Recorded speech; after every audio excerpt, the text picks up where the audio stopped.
بسم اللہ الرحمن الرحیم۔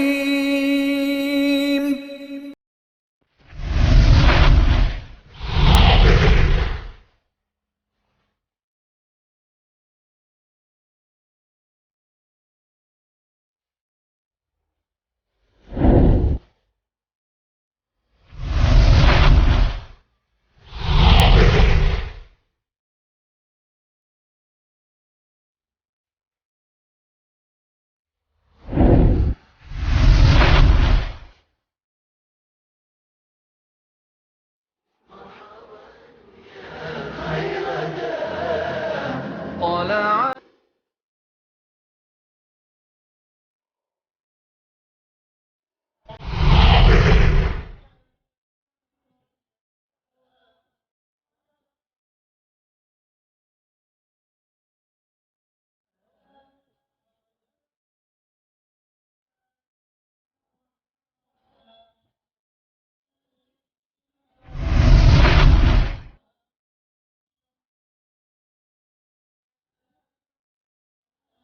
وأما بنعمة ربك فحدث.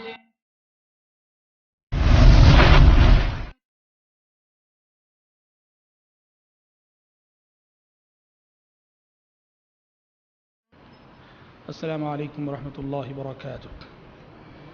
إن الحمد لله نحمده ونستعينه ونستغفره ونعوذ بالله من شرور أنفسنا ومن سيئات أعمالنا. من يهده الله فلا مضل له ومن يضلل فلا هادي له، وأشهد أن لا إله إلا الله وحده لا شريك له، وأشهد أن محمدًا عبده ورسوله.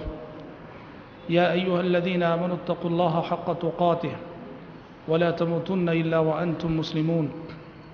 يا أيها الناس اتقوا ربكم الذي خلقكم من نفس واحدة وخلق منها زوجها وبث منهما رجالا كثيرا ونساء. واتقوا الله الذي تساءلون به والأرحام إن الله كان عليكم رقيبا. يا أيها الذين آمنوا اتقوا الله وقولوا قولا سديدا يصلح لكم أعمالكم ويغفر لكم ذنوبكم، ومن يطع الله ورسوله فقد فاز فوزا عظيما. أما بعد، فإن خير الحديث كتاب الله، وخير الهدي هدي محمد صلى الله عليه وسلم، وشر الأمور محدثاتها، وكل محدثة بدعة، وكل بدعة ضلالة، وكل ضلالة في النار. حضرات، اللہ تعالیٰ کا بے انتہا شکر و احسان ہے کہ ایک مبارک سلسلہ جس میں ہم نبی کریم صلی اللہ علیہ وسلم کی سیرت اور آپ کی حیات طیبہ کو بچپن سے، ولادت سے آپ کی وفات تک تفصیل سے انشاءاللہ تعالی سنیں گے، یہ سلسلہ شروع ہوا ہے. کل کے درس میں آپ صلی اللہ علیہ وسلم کی ولادت باسعادت، آپ کی یتیمی اور آپ کی رضاعت اور آپ کے ساتھ جو معجزہ شق صدر پیش آیا تھا اس پر روشنی ڈالی گئی تھی. اور آج کے درس میں بھی انشاءاللہ تعالی نبوت سے پہلے کی زندگی سے متعلق جو باتیں رہ گئی ہیں ان پر روشنی ڈالی جائے گی. آمینہ کی وفات کے بعد دادا عبد المطلب نے نبی کریم صلی اللہ علیہ وسلم کو اپنی پرورش اور اپنی تربیت میں لیا تھا، اور جب پیارے نبی 8 سال کے ہوئے تو دادا عبد المطلب بھی انتقال کر گئے، تو چچا ابو طالب کی پرورش اور ان کی نگہداشت میں آپ صلی اللہ علیہ وسلم رہے. جب آپ لڑکپن کی عمر کو پہنچے تو پیارے نبی صلی اللہ علیہ وسلم اجرت کے عوض مکے والوں کی بکریاں چرانے لگے. مکے والوں کی بکریاں چرانے لگے، اور یہ بکریاں چرانا دراصل اللہ تبارک و تعالیٰ کی جانب سے ایک تربیت تھی، ایک ٹریننگ تھی. جیسے پیارے نبی نے حدیثوں میں فرمایا کہ صرف میں نہیں، مجھ سے پہلے جتنے پیغمبر اس دنیا میں گزرے ہیں سارے ہی پیغمبروں نے بکریاں چرائی ہیں. یہ دراصل اللہ کی جانب سے، قدرت کی جانب سے پیغمبروں کو تربیت دینے، پیغمبروں کی ٹریننگ کا ایک انداز تھا. کس بات کی تربیت؟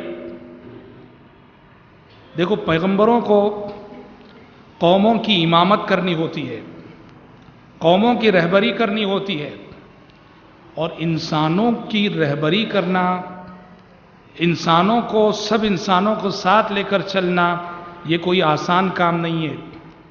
انسان الگ الگ مزاج کے ہوتے ہیں، الگ الگ طبیعتوں کے ہوتے ہیں. بڑا صبر چاہیے انسانوں کا لیڈر بننے کے لیے، انسانوں کی کمانڈنگ کے لیے، انسانوں کی رہبری کے لیے بڑا صبر چاہیے. وہی شخص کسی بھی اجتماعیت کی لیڈرشپ کو صحیح طریقے سے نبھا سکتا ہے جس کے اندر صبر کا حوصلہ ہو. یاد رکھنا، لوگوں کو لے کے چلنا، چاہے آپ کسی مسجد کے تحت، کسی جماعت اور جمعیت کے تحت، کسی مرکز اور سینٹر کے تحت، آپ ایک رہنما، رہبر اور لیڈر بن کے جب کسی اجتماعیت کو لے کے چلتے ہیں تو آپ کے اندر بڑا صبر چاہیے. سب لوگ آپ کو چاہنے والے، سب لوگ آپ کو ماننے والے نہیں ہوا کرتے. لوگوں کے مزاج الگ الگ ہوتے ہیں. انسانوں کی جانب سے آپ کو بہت تکلیف پہنچے گی، بہت رنج پہنچے گا. قوموں کو، انبیاء کو قوموں نے کیسے ستایا، کتنا پریشان کیا. پیارے نبی صلی اللہ علیہ وسلم مال غنیمت تقسیم کر رہے ہیں. ایک شخص آیا اور آ کے کہا، یا محمد اعدل، اے محمد انصاف کرو، انصاف کرو. نعوذ باللہ وہ یہ کہنا چاہ رہا تھا کہ آپ جانبداری سے کام لے رہے ہیں اور آپ نا انصافی کر رہے ہیں.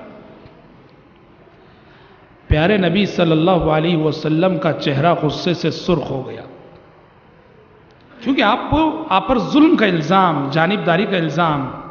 پیارے نبی نے فرمایا کہ دنیا میں اگر میں نا انصاف کروں تو پھر کون انصاف کرے گا؟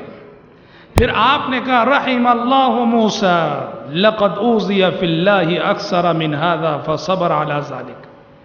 اللہ رحم کرے میرے بھائی موسیٰ پر کہ ان کو ان کی قوم بنو اسرائیل نے اس سے زیادہ ستایا پر انہوں نے صبر کیا.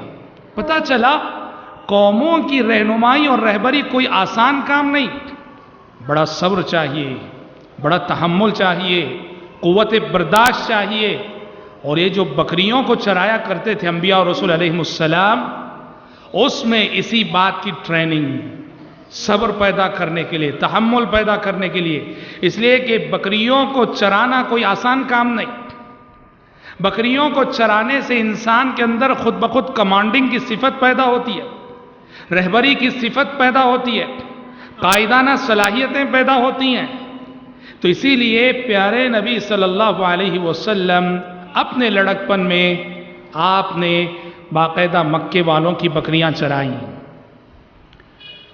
اور جب ذرا آپ صلی اللہ علیہ وسلم کی عمر آگے بڑھی تو آپ اپنے چچا ابو طالب کے ساتھ بزنس کے سلسلے میں، تجارت کے سلسلے میں، تجارتی اسفار میں اپنے چچا ابو طالب کے ساتھ جانے لگے.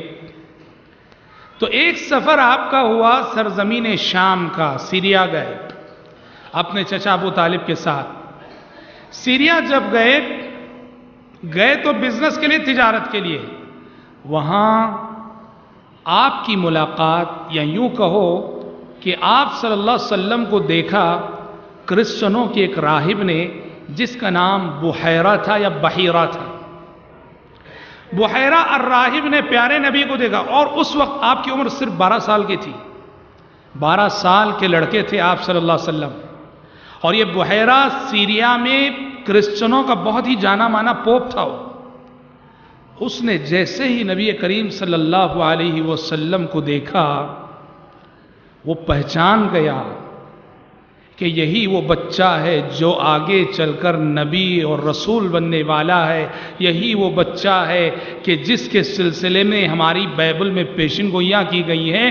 بحیرہ الراہب نے چچا ابو طالب سے کہا کہ ابو طالب، تمہارا یہ بھتیجا، میں اپنی کتاب انجیل کی روشنی میں یہ کہہ رہا ہوں کہ ہمیں آخری نبی کا انتظار ہے. اصل دیکھو اس زمانے میں کیا تھا، نبی کے آنے سے پہلے، پیارے نبی کی بعثت سے پہلے، خصوصاً کرسچن اور یہودی، چونکہ توریت میں، بائبل میں، انجیل میں ہمارے نبی کے سلسلے میں پیشین گوئیاں موجود تھیں کہ آخری نبی آنے والے ہیں، آخری رسول آنے والے ہیں، اور پوری صفات کہ جو آخری رسول آئیں گے وہ کیسے ہوں گے، ان کی بستی کیسے ہوگی، ان کی شباہت کیسی ہوگی، بڑی تفصیل کے ساتھ بائبل کے اندر، توریت کے اندر، انجیل کے اندر اللہ تعالیٰ نے پیشین گوئیاں کر رکھی تھیں. اور اس دور میں اہل کتاب کو بڑا انتظار تھا. اہل کتاب منتظر تھے کہ یہ آخری رسول کہاں نمودار ہونے والا ہے، کہاں ظاہر ہونے والا ہے. اہل کتاب یہود و نصارہ کی نظریں تلاش کر رہی تھی، ڈھونڈ رہی تھی، کیونکہ وہ جان گئے تھے کہ وہ زمانہ آ چکا ہے جب آخری رسول ظاہر ہونے والا ہے.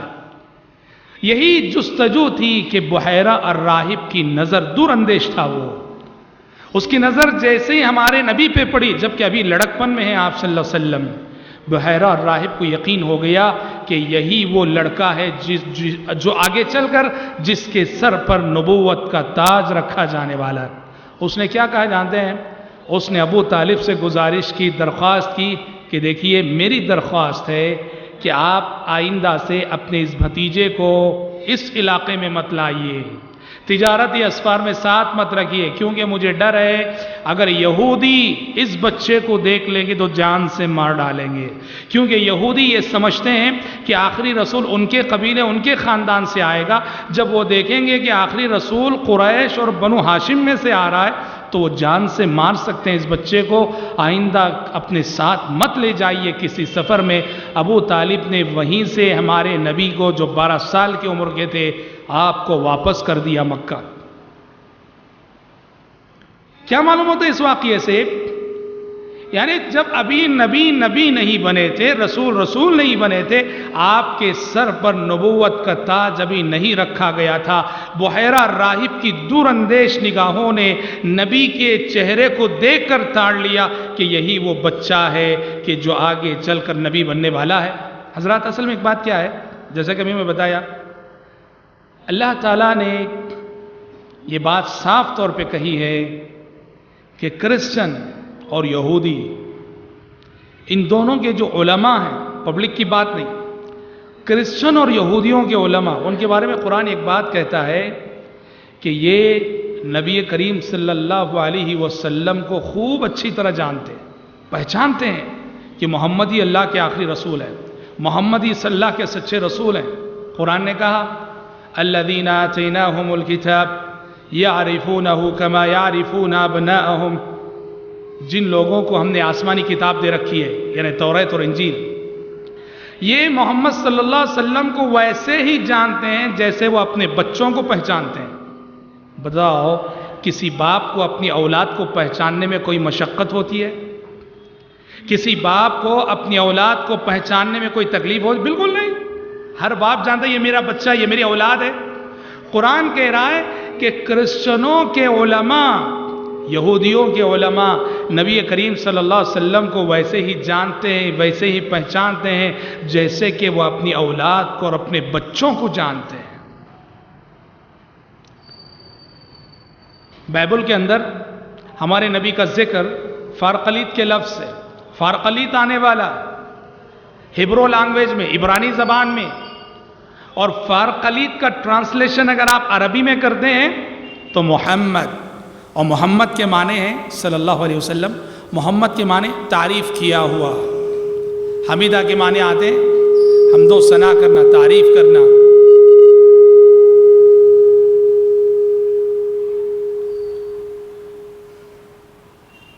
تو فارقلیت کے لفظ سے، فارقلیت کے ورڈ سے آپ صلی اللہ علیہ وسلم کا ذکر بائبل کے اندر کیا گیا ہے، اور یہ اہل کتاب اچھی طرح سے جانتے تھے.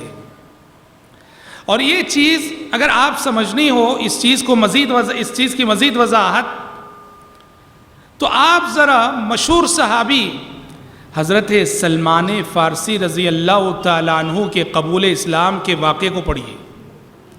حضرت سلمان فارسی رضی اللہ عنہ کے قبول اسلام کا واقعہ اس بات کی بہت بڑی دلیل ہے کہ پیارے نبی کے زمانے میں جو علماء تھے کرسچن کے، وہ خوب جانتے تھے کہ آخری رسول آ چکا ہے، آنے والا ہے، زمانہ قریب آ چکا ہے۔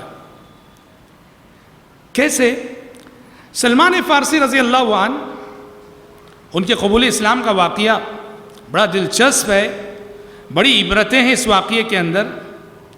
سلمان فارسی رضی اللہ تعالیٰ عنہ کی ولادت اور پیدائش ایک مجوسی گھرانے میں فارس میں ہوئی۔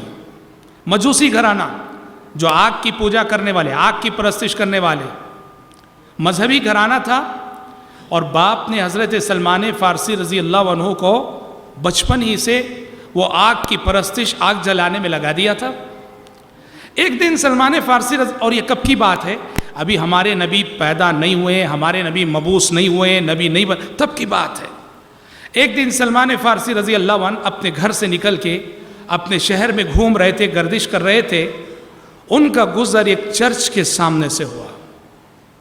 سلمان فارسی رضی اللہ عنہ نے پوچھا کہ یہ کیا کون سا مذہب ہے، کون سا دین ہے، کون سا عبادت خانہ ہے؟ اندر گئے، لوگوں نے تعارف کرایا، یہ کرسچینٹی ہے، یہ نصرانیت ہے۔ تو سلمان فارسی رضی اللہ عنہ کو یہ مذہب بہت پسند آیا، اور حضرت سلمان اپنے فارسی اور مجوسی مذہب کو چھوڑ کر کرسچن بن گئے، عیسائی مذہب کو قبول کر لیا۔ ہم کیا کہہ سکتے ہیں کہ حضرت سلمان مسلمان ہو گئے؟ کیوں؟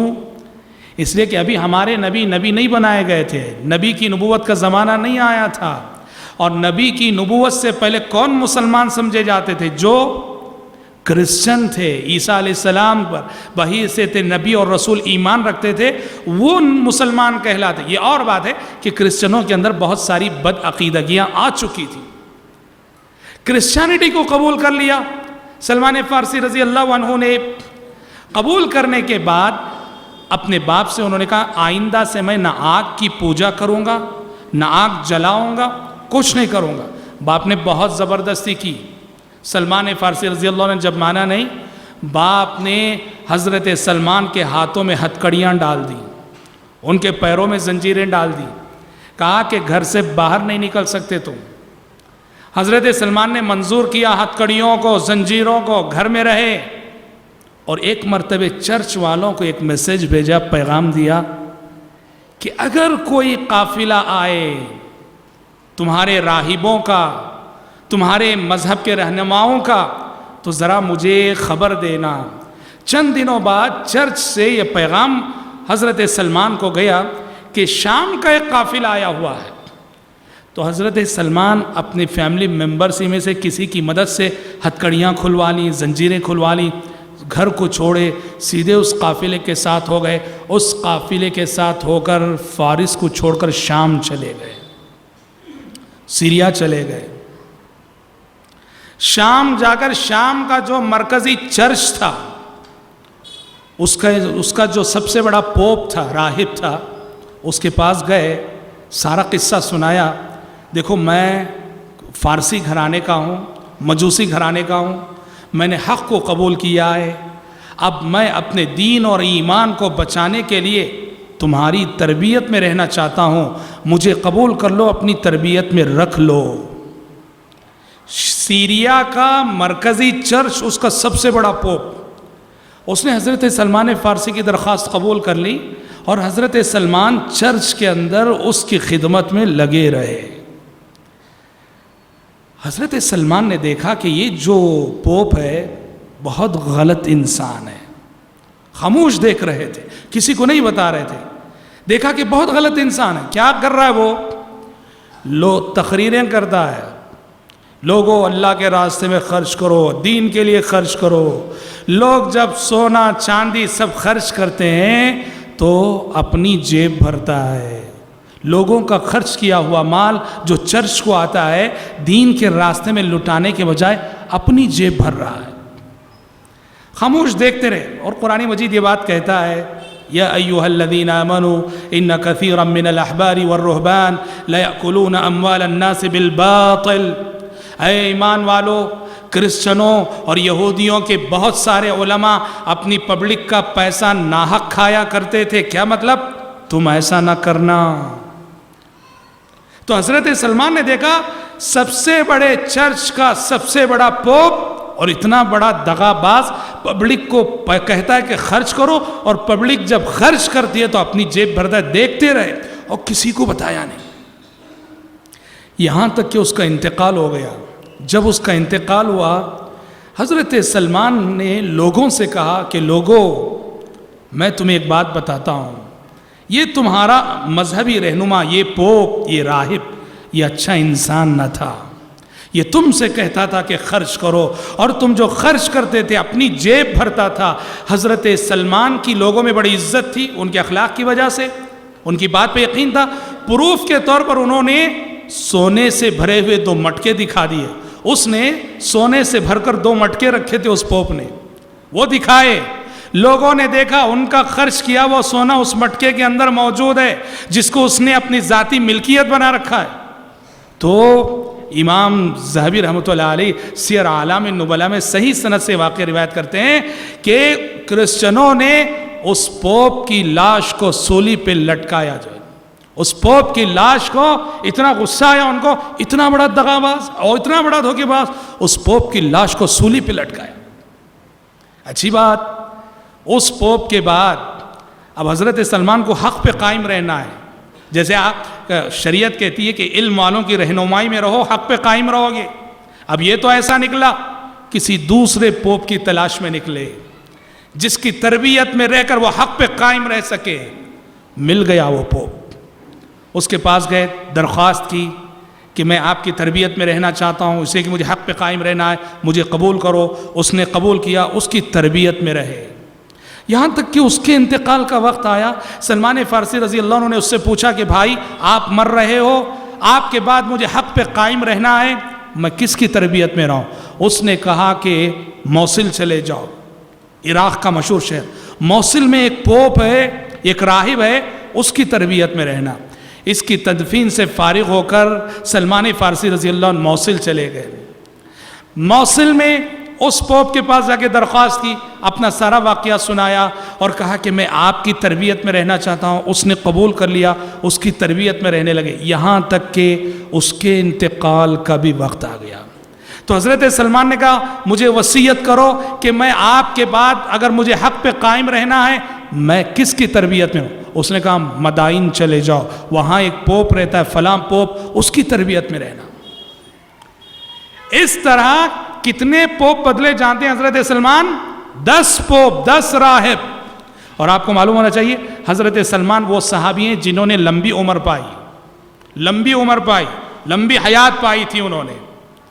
جو آخری اور 10واں پوپ تھا، 10واں راہب تھا، اس کے ساتھ ایک ماجرا ہوا. وہ مر رہا تھا، آخری سانسیں تھیں.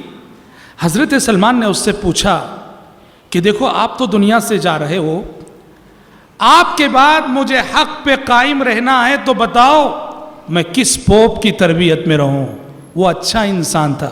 اس نے کہا کہ سلمان، میری نظروں میں اب کرسچنوں میں کوئی سچا انسان باقی نہ رہا. کرسچن علماء، کرسچنوں کے راہبوں، کرسچنوں کے جو پوپ ہیں، ان میں کوئی اچھا انسان باقی نہیں رہا. سلمان نے کہا اب مجھے حق پہ قائم رہنا ہے، میں کیا کروں؟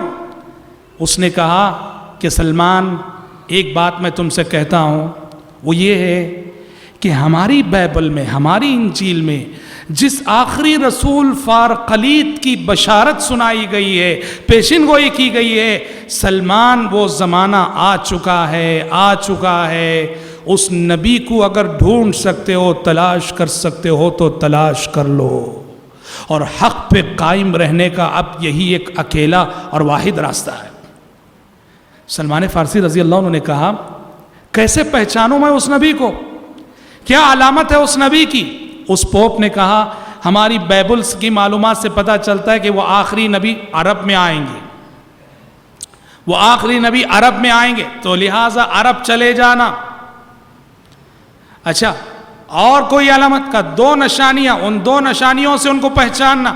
پہلی نشانی یہ ہے کہ وہ آخری نبی اور آخری رسول وہ صدقہ نہیں کھائیں گے، صدقے کو اپنے لیے حلال نہیں سمجھیں گے، ہاں گفٹ اور ہدیہ قبول کریں گے، ہدیے کے نام سے کوئی بھی چیز دو وہ لیں گے، لیکن اگر صدقے کے نام سے دو تو وہ نہیں لیں گے۔ ایک علامت یہ ہے، اور کہا سلمان ہماری بائبل میں اس آخری نبی فارقلیط کی دوسری علامت یہ ہے کہ اس نبی کی پیٹھ پر کندھے پر مہر نبوت ہوگی، نبوت کی مہر ہوگی۔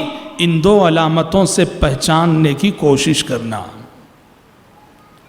اس پوپ کا انتقال ہو گیا، کفن دفن سے فارغ ہوئے، تدفین سے فارغ ہوئے۔ اب حضرت سلمان کی جستجو تھی عرب جانا ہے۔ عرب کا ایک قافلہ آیا، حضرت سلمان اس قافلے والوں کے پاس گئے، جا کے ریکویسٹ کی، درخواست کی، ذرا مجھے اپنے ساتھ لے لو اور مجھے عرب لے جانا۔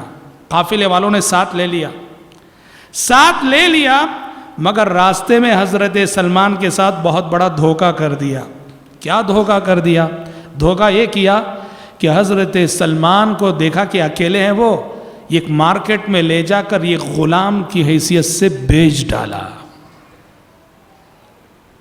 ایک غلام کی حیثیت سے بیچ ڈالا۔ نکلے تھے کہاں؟ عرب جانے کے لیے، نبی کو ڈھونڈنے کے لیے۔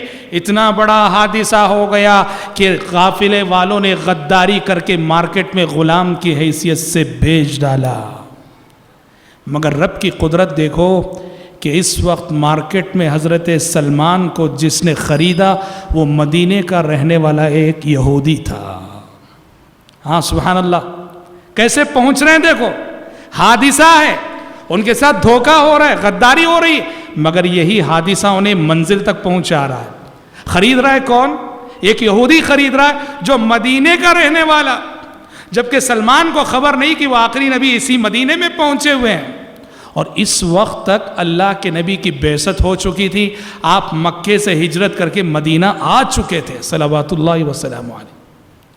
جب مدینہ پہنچے اپنے اس یہودی آقا کے ساتھ، بالکل انہی دنوں پیارے نبی ابھی مدینہ آئے ہوئے تھے، سارے مدینے میں یہ خبر گرم تھی کہ ایک نبی آئے، ایک پیغمبر آئے، ایک رسول آئے ہیں۔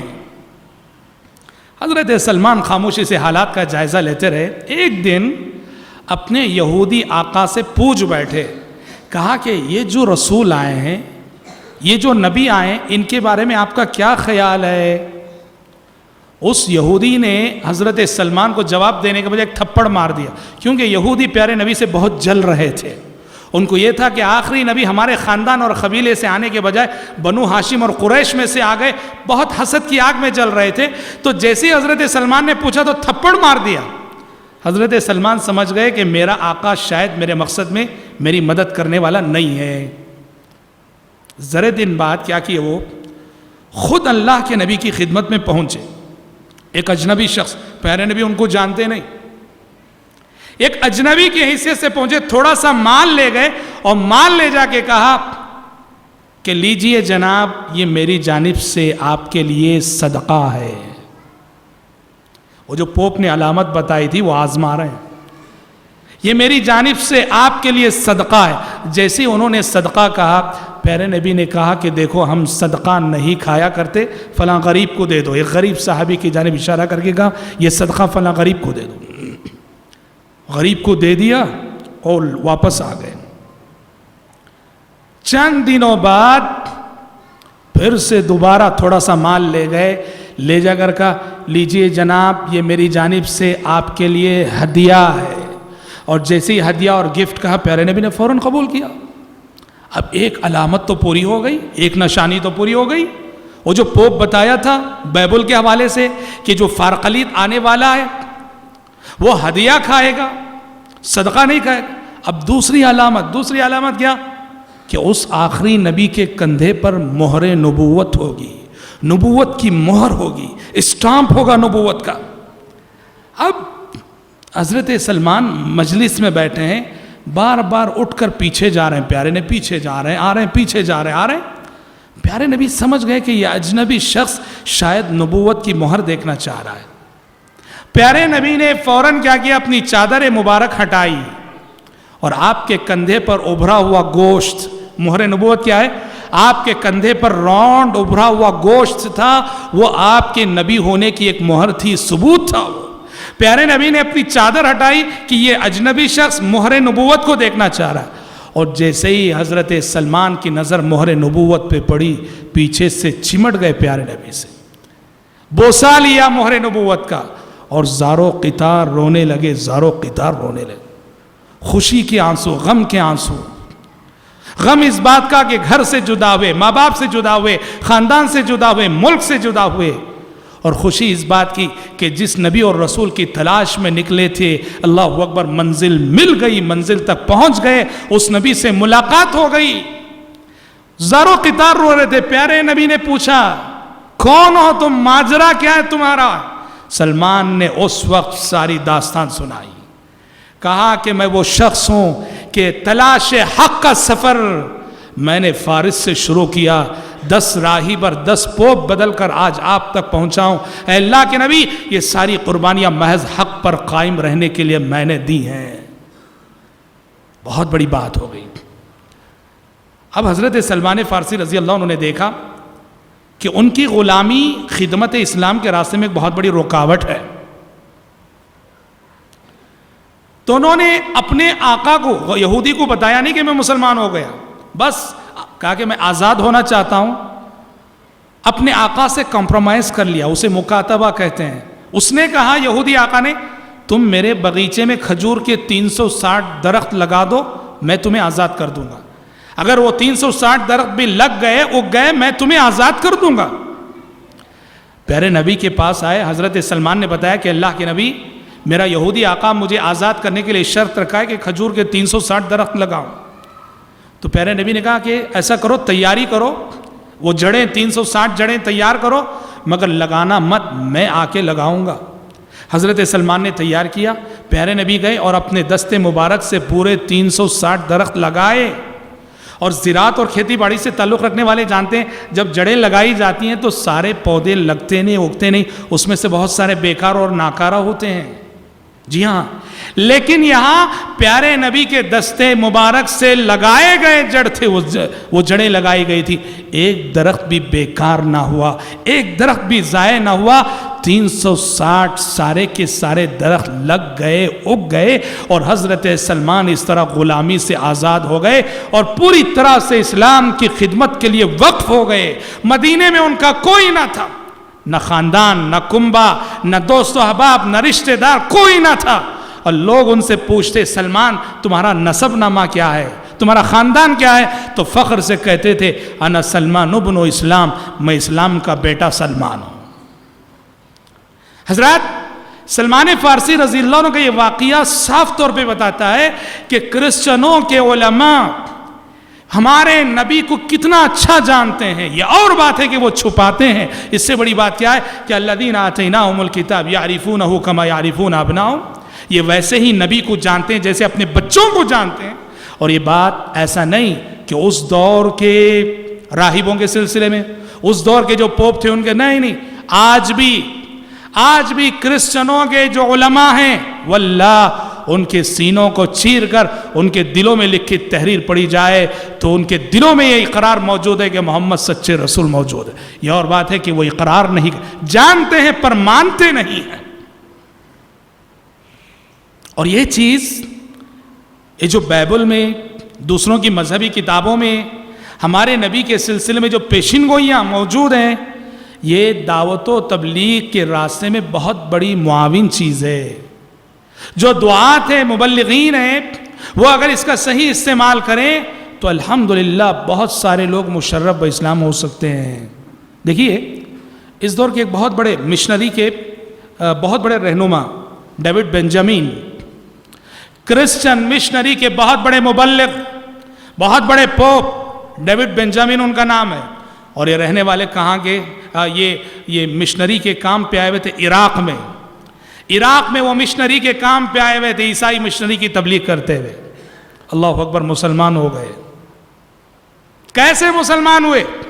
انہوں نے لکھا ہے کہ میں نے ایک مرتبہ عراق کے اندر ایک مسلمان عالم کی تقریر سنی، ایک مسلمان عالم کا لیکچر سنا۔ وہ مسلمان عالم بائبل کے بہت سارے ورسز کوٹ کر کے یہ چیلنج کر رہا تھا کہ بائبل کے اندر محمد صلی اللہ علیہ وسلم کا ذکر موجود ہے، فارقلیت کا ذکر موجود ہے، فلاں انجیل متی میں یوں ہے، انجیل لوقا میں، انجیل یوحنا میں یوں ہے۔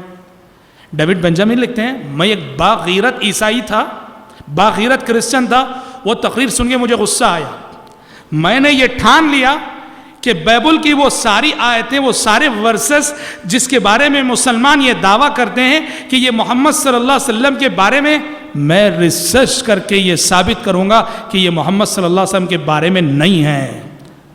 انہوں نے ایک ریسرچ شروع کیا، ایک تحقیق شروع کی کہ جس آخری فارقلیت کا ذکر ہماری بائبل میں ہے وہ محمد نہیں ہے، لیکن وہ کہتے ہیں میرا ریسرچ، میری تحقیق جیسے جیسے آگے بڑھتی گئی رزلٹ بالکل الٹا آتا گیا۔ میں نے ریسرچ شروع کیا اس جذبے سے کہ ثابت یہ کرنا ہے کہ بائبل کے اندر کہیں محمد صلی اللہ علیہ وسلم کا ذکر نہیں ہے، لیکن میرے ضمیر نے مجھے ملامت کی، کہا کہ جس فارقلیت کی صفات تیری بائبل میں ہے وہ صفات ہسٹری میں جس طرح محمد صلی اللہ علیہ وسلم پر منطبق ہوتی ہیں، تاریخ میں کسی اور شخصیت پہ منطبق نہیں ہوتی۔ مسلمان ہو گئے۔ پہلے وہ ڈیوڈ بنجامن تھے اور اسلام قبول کرنے کے بعد ڈاکٹر عبد الاحد داؤد کے نام سے جانے گئے، اور انہوں نے اپنے اس ریسرچ کو کتابی شکل میں چھاپا ہے۔ کتاب کو انہوں نے انگریزی میں لکھا اور اس کا عربی میں ٹرانسلیشن عربی میں موجود ہے کتاب، محمد صلی اللہ علیہ وسلم فی الکتاب المقدس، کتاب کا نام ہے عربی میں محمد فی الکتاب المقدس، یعنی بائبل کے اندر محمد صلی اللہ علیہ وسلم کا تذکرہ، بے شمار واقعات ہیں۔ خیر، انجیل اور بائبل کی ہم بات کر رہے ہیں، یہ تو آسمانی کتابیں تھیں جن میں تحریف ہو گئی، لوگوں نے تبدیلیاں کر لیں۔ اس ملک میں جہاں ہم رہتے ہیں، یہاں کی جو قوم ہے ہندو قوم، اس کا جو مذہب ہے ہندو مذہب، ان کی جو مذہبی کتابیں ہیں، وید، رگ وید، سام وید، یجروید، اتھروید، علامہ صفی الرحمن مبارک پوری رحمۃ اللہ علیہ کے کچھ محاضرات ہیں، لیکچرز ہیں، جس میں انہوں نے یہ جو وید ہیں، ویدوں میں ہمارے نبی حضرت محمد صلی اللہ علیہ وسلم کا تذکرہ، آپ کے صفات کا تذکرہ، بڑا ہی میں سمجھتا ہوں ہر ایک کو سننا چاہیے۔ وہ علامہ صفی الرحمن مبارک پوری رحمۃ اللہ علیہ صاحب الرحیق المختوم نے بڑی محققانہ بحث کی ہے، اس میں تعجب ہوتا ہے، حالانکہ یہ وید آسمانی کتابیں نہیں ہیں، یہ تو انسانوں کی لکھی ہوئی کتابیں ہیں، لیکن یہ باتیں ان ویدوں میں کہاں سے آ گئیں؟ جی، ویدوں کے اندر سنسکرت میں جا بجا یہ بات موجود ہے کہ ایک آخری نراشنس آنے والا ہے، نراشنس، اور کہتے ہیں نراشنس سنسکرت میں اگر آپ اس کا ٹرانسلیشن عربی میں کرو، محمد، تعریف کیا ہوا، اور بڑے بڑے لوگ اس چیز کو دیکھ کر مسلمان ہوئے ہیں۔ تمل ناڈو کے ایک بہت بڑی سیاسی شخصیت جو کرنا ندی کے بہت ہی قریبی دوست مانے جاتے تھے، اللہ اکبر، مسلمان ہو گئے۔ مسلمان ہو کر، ان کا نام ہے عبداللہ اڈیار، تمل، ہمارے جو تمل احباب ہیں وہ جانتے ہیں، تمل حلقے میں عبداللہ اڈیار بہت فیمس۔ عبداللہ اڈیار بہت بڑی سیاسی شخصیت، مسلمان ہو گئے، اور مسلمان ہو کر انہوں نے تمل میں کتاب لکھی کہ میں کیوں مسلمان ہوا، اس کا ٹرانسلیشن اردو میں ہوا ہے، اور یہ کتاب مارکیٹ میں موجود ہے۔ ٹرانسلیشن کرنے والے نے اس کا نام دیا ہے اسلام جس سے مجھے عشق ہے، یعنی جس سے مجھے پیار ہے۔ اس میں عبداللہ اڈیار نے ذکر کیا ہے کہ مجھے اسلام قبول کرنے پر آمادہ کرنے والی ایک بہت بڑی چیز، خود ہماری اپنی بائبل میں، ہماری وید میں محمد صلی اللہ علیہ وسلم، آپ کے صحابہ، آپ کے شہر مکہ، آپ کے شہر مدینہ کے بارے میں جو پیشین گوئیاں موجود ہیں، تو یہ بہت بڑی بات ہے میرے بھائی۔ بحیرہ راہب نے شام کے تجارتی سفر میں نبی کریم صلی اللہ علیہ وسلم کو دیکھ کر جو پہچانا، 12 سال کی عمر میں چہرہ دیکھ کے اس نے کہہ دیا کہ یہ چہرہ بتا رہا ہے کہ شاید یہی وہ بچہ ہے جو آگے چل کے رسول بننے والا ہے۔ ان تمام تفصیلات کو اور حالات کو سامنے رکھ کے اگر آپ سوچتے ہیں تو یہ کوئی انہونی بات نہیں ہے۔ بخاری شریف کی حدیث ہے، عبداللہ بن عمرو بن العاص رضی اللہ عنہ راوی ہیں کہ جنگ یرموک میں ایک جنگ ہوئی تھی خلافت راشدہ میں، جنگ یرموک میں عبداللہ بن عمرو بن العاص رضی اللہ عنہما کو توریت کا ایک ٹرانسلیٹڈ نسخہ مل گیا. یہودیوں کی جو توریت ہے اس کا ایک نسخہ جو عربی زبان میں، ہیبرو لینگویج سے عربی زبان میں جس کا ٹرانسلیشن ہوا وہ نسخہ مل گیا. عبداللہ بن عمرو بن العاص رضی اللہ عنہ کہتے میں نے اس نسخے کے اندر توریت میں ہمارے نبی کو ڈھونڈنا شروع کیا کہ قرآن بھی کہتا ہے کہ توریت کے اندر، انجیل کے اندر ہمارے نبی کا ذکر ہے، سورہ محمد میں اللہ نے بتایا ہے. کہتے میں نے ڈھونڈنا شروع کیا کہاں ہیں ہمارے نبی اس توریت کے اندر. کہتے ہیں عبداللہ بن عمرو بن العاص رضی اللہ عنہ مجھے مل گئی وہ آیت جس آیت میں ہمارے نبی کا تذکرہ موجود ہے. کہا کیا ہے وہ آیت؟ کہا یا ایھا النبی انا ارسلناک شاہدا ومبشرا وحرزا للأمیین أنت عبدي ورسولي سميتك المتوكل ليس بفظ ولا غليظ ولا صخاب في الأسواق ولا يدفع السيئة بالسيئة ولكن يعفو ويصفح ولن أقبضه حتى أقيم به الملة العوجاء فأفتح به أعينا عميا وآذانا صما وقلوبا غلفا. کہتے ہیں کہ توریت کے اندر ہمارے نبی کا ذکر جس آیت میں نے پایا وہ آیت ایسی تھی، ٹرانسلیٹڈ ہیبرو میں تھی، عبرانی لینگویج میں تھی، لیکن وہ نسخہ جو توریت کا وہ عربی میں ٹرانسلیٹڈ تھا. اس میں کہتے ہیں آیت ایسی تھی، اے نبی میں آپ کو بھیج رہا ہوں شاہد بنا کر، گواہ بنا کر، ساری انسانیت پر آپ گواہ ہیں، اور ایمان لانے والوں کو خوشخبری دینے والا بنا کے بھیجنے والا ہوں، امی قوم کا محافظ بنا کے بھیجنے والا. عرب کو امی قوم، ساری دنیا عرب کو امی قوم کہتی. کیوں؟ عرب میں لکھنے پڑھنے والے بہت کم تھے، لکھنا پڑھنا نہیں جانتے تھے وہ لوگ، اس لیے امی قوم. کہا وحرزا للأمیین میں آپ کو بھیجوں گا امی قوم کا محافظ بنا کر. انت عبدی ورسولی آپ میرے بندے ہیں، آپ میرے رسول ہیں. سمیتک المتوکل اور آپ کے ناموں میں سے ایک نام میں نے رکھا ہے، آپ متوکل ہیں، ہر معاملے میں اللہ پہ بھروسہ کرنے والے، ہر معاملے میں اللہ پہ توکل کرنے والے. لیس بفظ ولا غلیظ اور یہ میرے آنے والا آخری نبی زبان کا سخت نہ ہوگا، مزاج اور طبیعت کا سخت نہ ہوگا. ولا صخاب فی الاسواق مارکیٹ میں کھڑے ہو کے چیخنے والا، چلانے والا نہ ہوگا، شور کرنے والا نہ ہوگا. ولا يدفع السيئة بالسيئة اور یہ میرا آنے والا آخری نبی برائی کا مقابلہ برائی سے نہیں کرے گا. ولكن يعفو ويصفح میرے آنے والے اس نبی کی پہچان یہ ہے کہ وہ معاف کرنے والا ہوگا، وہ دشمنوں کو معاف کرے گا، غلطیوں کو معاف کرے گا، خطاؤں کو معاف کرے گا. معاف کرنا اس کی پہچان ہوگی. وَلَنْ أَقْبِضَهُ اور جب میں اس نبی کو دنیا میں بھیج دوں گا تو لن اقبضه اس وقت تک اس نبی کو دنیا سے واپس نہیں بلاؤں گا جب تک کہ اس نبی کے ذریعے بندوں پہ اتمام حجت نہ ہو جائے. اور اس طرح اتمام حجت نہ ہو جائے کہ اندھے بھی دیکھنے لگ جائیں، بہرے بھی سننے لگ جائیں، گونگے بھی بولنے لگ جائیں. جب تک حق کا ایسا بول بالا دنیا میں نہ ہو جائے اس وقت تک میں اس نبی کو دنیا سے واپس نہیں بلاؤں گا. عبداللہ بن عمرو بن العاص رضی اللہ عنہ کہتے ہیں کہ توریت کے اندر یہ آیت مجھے ملی جس میں ہمارے نبی کا تذکرہ اللہ تبارک و تعالیٰ نے ان الفاظ میں کیا ہے. تو حضرات بہت بڑی بات ہے، بہت بڑی بات ہے. تو یہی وجہ ہے کہ بحیرہ راہب پہچان گیا. اور مدینے کے یہودی جو تھے نا، جو ایمان تو نہیں لائے مگر وہ یہودی جانتے تھے کہ آخری محمد صلی اللہ علیہ وسلم سچے رسول ہیں. کیوں نہیں لائے ایمان؟ حسد کی وجہ سے. حسد کی وجہ سے.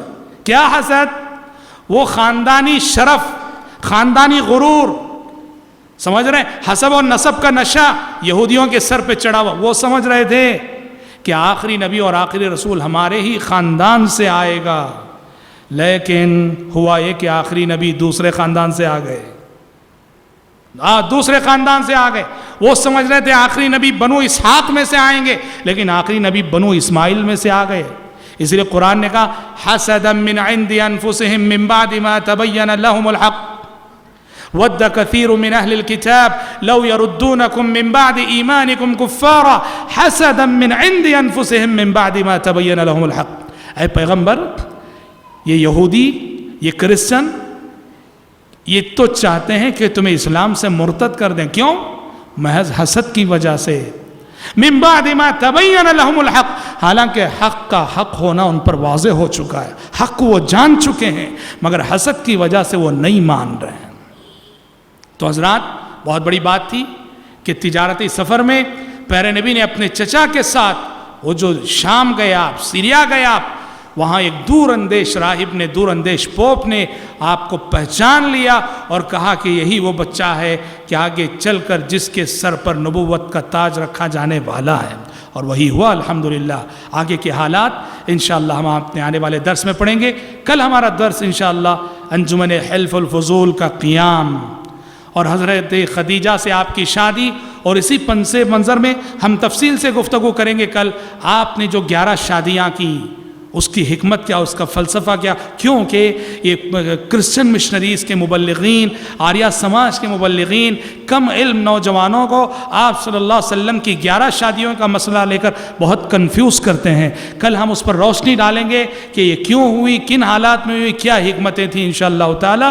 اور ساتھ ساتھ نبوت سے پہلے ایک آخری واقعہ جو حجر اسود کو، یعنی قریش مکے میں سیلاب آ کر خانہ کعبہ کی دیواریں منہدم ہو چکی تھیں، دراڑیں پڑ چکی تھیں، اس موقع سے پیارے نبی نے جو کردار ادا کیا، یہ سارے موضوعات انشاءاللہ کل ہم سنیں گے. آج اسی پر اکتفا کرتے ہوئے اللہ تعالیٰ سے دعا کرتے ہیں کہ رب العالمین ہم سب کے، آپ سب کے مل بیٹھنے اور جمع ہونے کو شرف قبولیت سے نوازے. اور رب العالمین سیرت رسول سے جو سبق، جو عبرتیں ہمیں حاصل کرنی چاہیے، اپنی زندگی میں سیرت رسول کی تعلیمات کو نافذ کرنے کی رب العالمین توفیق عطا فرمائے. آمین. وآخر دعوانا ان الحمد للہ رب العالمین.